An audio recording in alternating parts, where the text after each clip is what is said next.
What's going on, guys? It's Armand from Atlanta Chess, and hey, let's talk chess.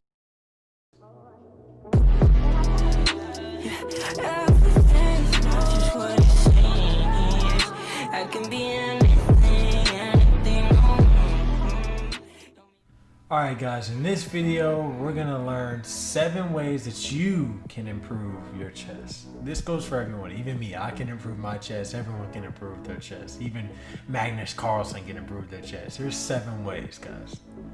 Alright guys, let's get right into the video. The first tip is to play more games. Now I know you're like, well, what did I click on this video for? All I gotta do is play more games and I'll be the next Hikaru Nakamura. Well, I didn't exactly say all that, but guess what? Yes, playing more games will improve your chess. You'll become a better chess player, and there's actually a reason. Not only does practice make perfect, there is that saying, practice makes perfect, and that is true. But what I like to focus on is that you'll start to uncover new positions and new moves that you haven't seen made before the more games you play. So like, let's say you're playing a 1500 one game, and he plays this d4 opening, and you've seen that, everyone's seen the d4 opening. But then you play some 1800 later on when you get improved a little bit, and he plays c4 on his first move, and you're like, whoa, what's going on? I've never seen that move before. Or maybe he just unleashes a tactic that you've never seen before, or maybe some idea, positional idea that you've never seen before. That's what it's really about. That's why playing more games is beneficial. You'll start to uncover new things that you haven't seen before, and that will improve your chess because you'll just be more aware of just more things in general. So yeah. Second tip to improve your chess is to analyze your games. So now that you're playing more games, you need to start analyzing them, and it's super easy to do. I'm pretty sure that almost every website now that plays chess online has an engine or an analyzation option after your game. You just click analyze. I know it's on chess.com. That's the best website anyway. Go to chess.com, make an account if you haven't. They're pretty awesome. Yeah, so that's what I use. You go to analyze, and basically it's a computer that will tell you the best moves that should have been played instead of your moves or your opponent's moves. So even if you won a game, it's still crucial to analyze your games, because there could have been wins that your opponent missed that you just didn't see, and that your opponent just didn't see, and you just happen to get lucky that he didn't see that and you still got the win. So even if you win, it's still good to analyze your games. Especially if you lose, it's good to analyze your games. You see what you could have done better, and better plans in the future. You learn from your mistakes. You won't make those same mistakes again in the future, and you'll play better. So yeah, analyze your games, man. The third tip is definitely to do tactics. It's the easiest thing you can do to improve your rating, improve your visualization, pattern recognition, finding that mate in 4, finding that tricky way to win the queen or to win a piece. To find the winning idea. That is basically what tactics are all about. Finding the winning idea in a position where you'll start to recognize these things. And it's really helpful because you'll start to recognize certain themes in the tactics, or you'll start to recognize certain themes in your games that you've seen in the tactics, and that'll be like, oh, I remember this position. All I had to do was do this, and then I win. And when you start to see things that you remember, it's much easier than just trying to figure it out on the fly. So yeah, do tactics, and it'll improve your game tenfold, promise you. All right, now this fourth tip is sort of a tip that I kind of crafted on my own. It's something that I've noticed that helped me, and it's something that I've noticed that other strong players are able to do.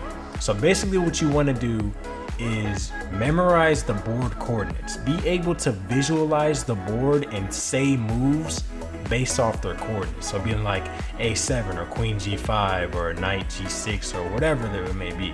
Being able to visualize the board and memorize the coordinates actually will drastically improve your visualization skills. And the reason why it does this is because when you can visualize the board in your head, you can sometimes see things that you wouldn't see on the board that's physically there. And I know that's a weird thing, a weird concept to grasp, but it's actually true. Like, have you ever noticed when you're watching your favorite chess streamer or Hikaru or or Eric Hansen, they'll sometimes look up in the air, and it's like they're reaching to the sky trying to grab an idea from the heavens somewhere, and you're like, what are they doing? They're visualizing the board so that they can find certain ideas that didn't necessarily stick out to them when they were looking at the board. And using the coordinates will drastically help you with this visualization.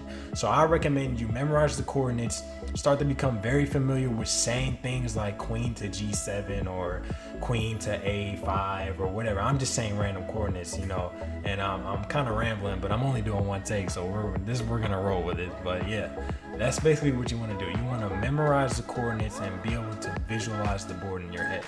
All right, the 5th tip is something that I've learned also that other strong players do, and something that my chess coach in high school taught me. Let me center myself. You got to see my beautiful face. You know, I'm there. Pose. Okay, we back. Okay. So basically, this is what you should do. You should be prophylactic. I'm gonna throw it. That's a big word. And what this prophylactic means, it means not being. It's the opposite of being reactive and being proactive. Basically, you want to do things. You want to solve problems before they become problems. You know, like if you see a potential mating idea that your opponent has, don't wait till they threaten mate to stop the idea. You know, sometimes that can be very that could put you at a disadvantage because those are forcing moves, things like threatening mate or attacking your queen. And when you allow your opponent to gain all these tempo and to basically make you react to every move that they're doing, usually they're the ones pushing for a win if they're making you react to every move that they're doing. Now, I'm not gonna say this is you know, one size fits all, because reacting sometimes is something that you have to do, and sometimes you don't see everything. But usually if you're reacting to every move that your opponent does, then you're on the losing side of things. You want to be the one that's forcing the action. You want to be the one that's causing things to happen, causing reactions out of your opponent.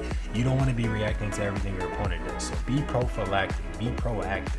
Solve problems before they become problems.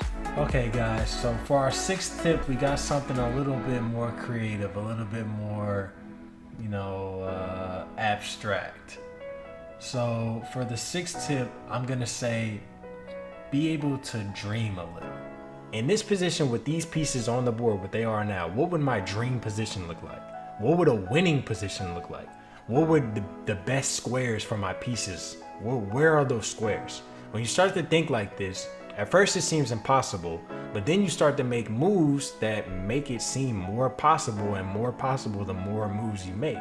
And this is how you should think in chess, because chess is a methodical game. It's a one move at a time game. You can't cheat, can't move it twice. Can't move it twice now. Okay, I know some of y'all like to play like that, but that's not how we playing over here. Okay, you gotta show a little creativity. Okay, dream a little, and I promise your games will be this much more fun to play. Not only will they more fun to play, but you'll actually find ideas that you didn't think existed, but they're there.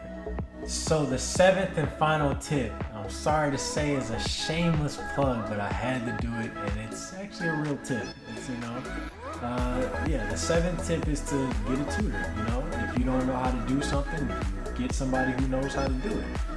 So Atlanta Chess is a great place to do that. AtlantaChess.org. Yes, my plug is, it's in there now. You can hate me for it later, but I had to do it. Sorry. It's a great website. I must say, it's a great website. But yeah, so hiring a tutor, you know, you learn from them. They'll tell you how to analyze it, or they'll analyze your games with you. They'll show you new tactics. They'll show you just everything there is to know about chess, especially if you have a good teacher. And so yeah, hire a tutor if you want to get better at chess. So that's the final tip.